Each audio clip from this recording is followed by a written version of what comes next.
Moving on, I would like to call upon Mr. John Kalleli, CEO XED, who shall be speaking on the topic Reimagining the Future of L&D for Senior Leaders. Mr. John Kalleli is the founder and CEO of ZED. He understands that we live in a complex world full of paradoxes and contradictions. In a world marred by information overload and digital overkill, clarity becomes power. It is with this intent that he founded XED in 2015 to enable individuals and organizations to lead with clarity, order, and purpose. Ladies and gentlemen, shall we all welcome Mr. John Kalleli on the dais? Well, um, thanks so much for taking the time. Quick introduction of who we are and what we do. XCD is into executive education. We work with schools like Oxford, Cornell, Chicago Booth, Brown, National University of Singapore, Singapore Management University, to name a few of our partners in the region. Um, we are not dogmatic about online platforms or AI. We chase what the consumer wants. Sometimes they want 100% classroom engagement out of Bangalore, and we can do that. Sometimes out of Mumbai, sometimes out of Dubai or Morocco, we can do all that. Yeah, so this is quickly about what we have been doing so far for the last 8 years. All of you are working on transformation? Okay, great. Uh, so there has to be some value addition from this conference, right?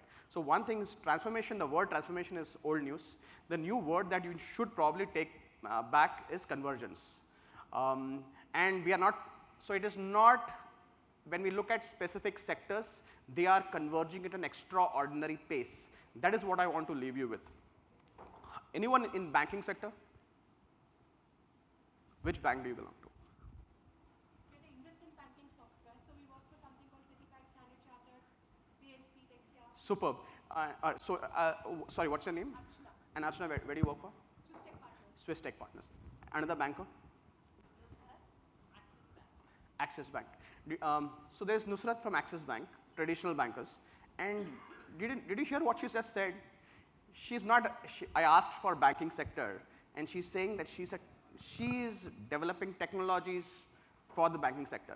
This is the convergence we are talking about. I'm not sure, and that's in that spirit, Nusrat, I'm not sure Axis Bank is a bank anymore. It's basically a phenomenal technology hub which has got ATMs all over the place. You're not doing the traditional banking that 20, 30 years ago State Bank of India used to be doing. So you're basically a technology firm which is offering financial services. So that is the kind of convergence I'm talking about. Any thoughts, comments on any of these sectors? I'm happy to dwell deep, but I want to leave you with this idea that sectors are converging at an extraordinary pace. Financial services is now technology. You have peer-to-peer lending. You have stuff, some new amazing stuff happening all around in specific sectors. I can talk about healthcare. I can talk about media. The stuff that, have you ever heard of this movie, Jawan? Last 2 days, lot of social media around it, right? Have you seen that movie? No, nobody has seen this movie. But the kind of prep that's happening around it, it's amazing. There is social media, there is physical media, there is stories around it. It's a 3 hours, I don't know what it is, but a lot of hype. What I'm trying to impress upon you, it is not just a movie. It's a whole set of activities that are coming in. I want to leave you with that idea that convergence is the future. Second idea. Careers have moved from career 1.0 to career 4.0. Career 1.0, you join a company, you stay with that company for 30 years and you retire from that company. Yeah? How many of you work in one of those companies? No, seriously. Okay. Which company? Northern Trust. Fair enough. Anybody else working in one of those companies?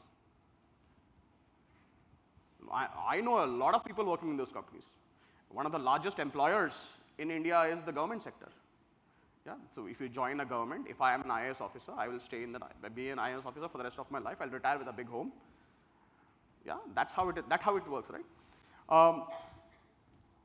What about, nobody's working in the sector right now, but I'm sure Northern Trust is one rare example wherein you're a foreign bank and you're doing this for 30, 40 years and you retire in that company. State Bank of India, some of the banks still have it. It is not very, very usual. Second is you as a career, career 2.0, wherein you began to start looking for jobs. How many of you changed 4 jobs? Okay, we won't tell anyone, okay? How many of you changed 8 jobs plus? All right, fair enough. So you picked up a role and you began to change jobs over a period of time. As the economy changed, you started getting opportunities and you moved forward. Last 20 years, apart from changing jobs, we went to career 3.0, and career 3.0 is about digitizing your skills. Hey, I'm a banker. I understand debit, credit. I know how to collect cash and give back cash. But now I will use a software. I call that software Finacle. For the first time, banking began to have Finacle. We began to do all the entries over there. I began to digitize my skills, and that is career 3.0. Now, and this is very, very important, we are at the flux of changing the way we are going to work forever. We are entering career 4.0, which means it will not be because I am a GM with a bank or a CEO with Vodafone, but because I have a specific skill that I can offer to the market, and I'll be paid and valued for that specific skill. That is career 4.0. We had to be prepared for the career 4.0.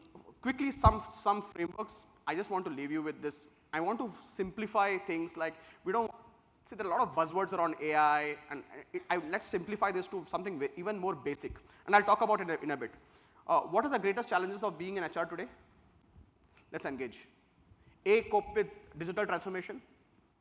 Anybody? No, we all coped with it already, okay. Lack of technical expertise. All right. New normal, hybrid. Are you able to get your people back to work? Okay. Reskilling, upskilling for the future-ready force. We are already doing that. Good. Pandemic, recession, war still continuing. We thought it will get over. It is still going on. Trends, quiet quitting, great resignation. People now, it's changed, of course. Yeah. All right. One framework I want to leave you with. How many of you use smartphones? Okay, superb. And in your smartphones, if I can just engage with you. Sorry, what's your name, sir? Arvind, you are an extremely fit person.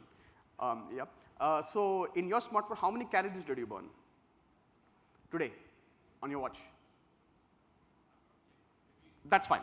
That's fine. What it is, and if you look at Arvind, he may be a marathoner or something. What it is must be saying is, Arvind, it's 12. You have completed so many steps. You have to yet to complete so many steps, right? To finish. You are compared to yesterday. You have almost hit your goals. What it is doing is a simple framework. One, it is setting a very specific goal. At the end of the day, you will have to kill so many calories. Two, this goal is not simple. It's pretty challenging. I want to use the same framework back in L&D, okay? I'm going to use the same framework back in L&D. It's it's going to be challenging. I'm not going to tell, hey, Arvind, do 50 steps, walk around here and there, and your goal of the day is over. That's not enough for you. And three, continuously provide that feedback, which is coming to you right now on your phone, right? Use the same framework for learning and development. You have a big goal. Let's say you pick up an Oxford for your teams, Oxford Senior Executive Leadership Program, 10 months. It cannot be simple. It cannot be, hey, you get working with a brand like Oxford or working with a brand like Cornell. It cannot be so simple that you come in, watch a movie, and come out. It has to be sufficiently complex. Make sure that your teams go through complexity and challenge. Otherwise, you will get people like this sitting in the chair and saying, hey, I have 25 years of experience. I went to IITs. What will you teach me? And that is not a great way to learn. Make it complex, make it challenging, make it discomforting, and that is the second thing. Third is that continuously provide feedback. As simple as this. How do you provide feedback? And all of you must be doing it, by the way. I just want to hear it from one of you. How do you provide continuous feedback? You learn a concept, learn leadership, learn strategy, learn financial acumen, learn AI. How do you provide feedback? In what way do you provide feedback to that individual? Touch points, superb. Can you give me an example of a touch point? What you have learned. I can do it through a peer coaching, superb. Great. Something even more simpler.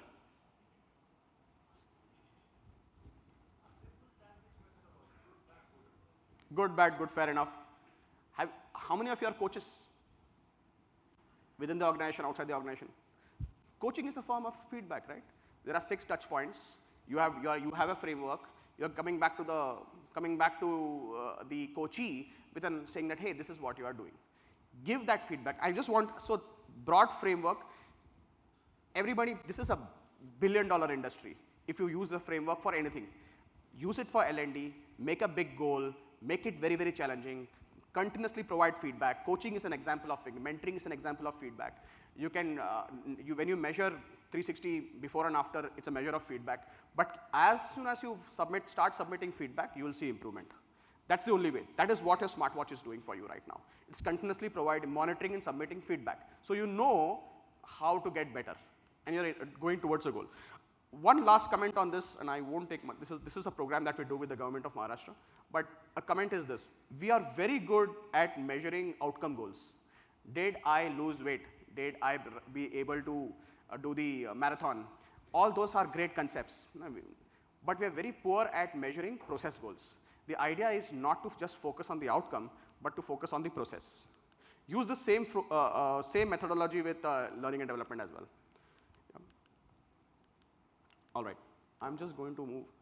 When is the last time you learned something new? Raise of hands. Okay, I'll make it even more. You are still learning, right? Let's make it a little more complex. You picked up a certification. Okay, 1 month ago, certification. All right. And again, just to clarify, I'm not saying that certification is the only way to learn. There are various ways to learn, but just to keep communicating. 1 month, 6 months, 1 year ago, 2 years, 3 years. Everyone should raise their hands. We are, yeah. By this time, everybody should have learned. Now let me flip it back to you. How many of your CXOs picked up a certification 1 month ago? 6 months ago? 1 year ago? It's getting very depressing now, yeah. 2 years? I'm sure 2 years ago, some CXOs must have, pandemic was running in, they must have picked up something, right? And certainly 3 years ago, right? Why do you think it is so difficult for the CXOs to pick up learning, pick up innovation, pick up learning? It is difficult. You'll always get pushbacks. I'm doing this, I'm doing something far important, I'm traveling. Yeah, why do you think it is? Okay, and again, I just want to leave you with a framework. There is this explore versus execute paradox, which means learning, innovating versus execution are diagonally opposite. A CXO becomes a CXO because he's very good at something. What is that? Executing. Right? He has done phenomenal work. He has done better than his colleagues, and that is why he has reached there.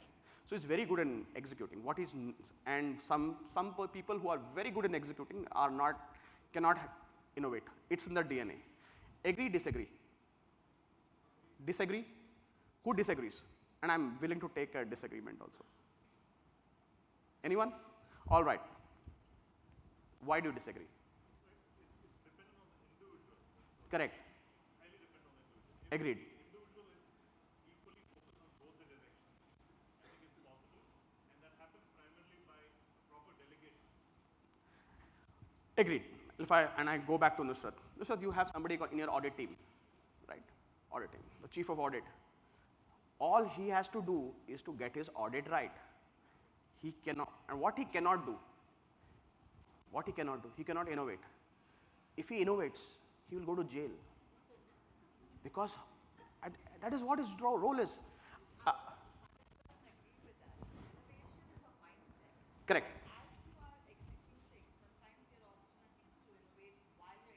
Perfect.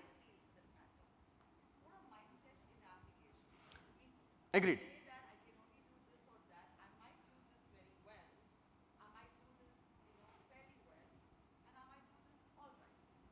Good point. I was talking about leapfrog innovation.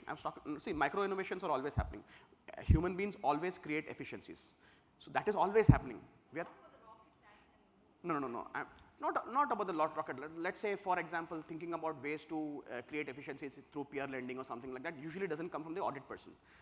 Usually doesn't come from the audit person. Similarly, the pharma folks, do you ever doubt that there can be any error or innovation happening in the paracetamol that you're eating? You cannot afford any error over there, right? You cannot afford any. You know that person is executing supremely. Over here, I just want to, and I understand what you're saying, but I'm also looking at from a DNA perspective. There are individuals who are very good in executing, and we should give him that. When you are recruiting someone for audit or someone in the pharma, you're not measuring him for his innovation capability. You're measuring him for his audit capabilities or execution capability. Also, your current structures, the way you promote. Suppose I work for you, Nusrat. When I work for you, what will you promote me for? You'll promote me for if I bring you numbers. You'll promote me for the fact that I have able to brought so many insurance policies or so many accounts or crack that big salary account, right? Not for my ability to sit back and say, hey, can I develop a new product? But it'll take some time for me to develop that also, right? So current incentives from our employers also doesn't allow for that. I just want to leave you with that thought. How do you solve this problem? It can be solved, and you are right. It can be solved. And in the interest of time, I'm just going to leapfrog on this. One is we use VG's framework. Everybody familiar with VG, Vijay Govindarajan? Somebody should be famous. So the 3-box model, managing 30% of time, 33% managing your present, selectively forgetting your past and building for the future. Your senior leaders, top leaders, are now not just executing, they'll also have to spend time building for the future, 33% of the time. That is one. The other way is in an organization, you will have to carve out a separate team because the guys who have to execute. So they cannot build a plane while flying a plane. You will have to execute. But can you bring a separate set of people who can innovate for you? That is one way to solve this.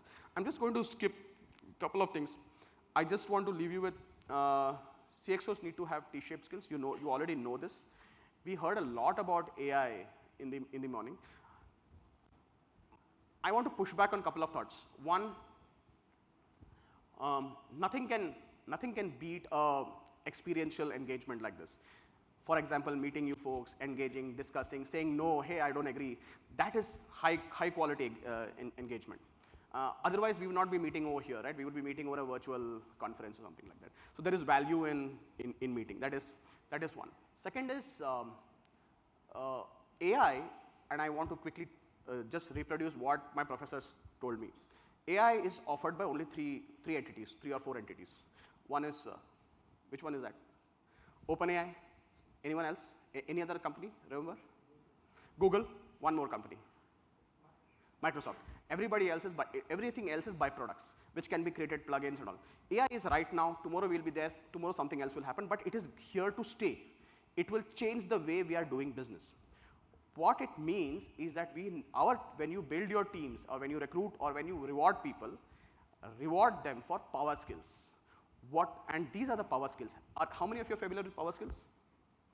Some of us are very. I just want to mention this, please, because this is what an AI cannot replicate. They cannot replicate joy. They cannot replicate awe. They cannot replicate forgiveness, empathy. All those skills cannot be written. You will have to figure out, and I don't know the answer to this, you will have to figure out a way to reward people because that is going to be differentiator between individuals. All right, I'm just going to skip all this. How much time we have? 1 minute. Okay, great. Good. My name is John. I have with me my colleagues Trisha and Amit. We still have 30 seconds. Any final questions for me before I did close on time. Okay.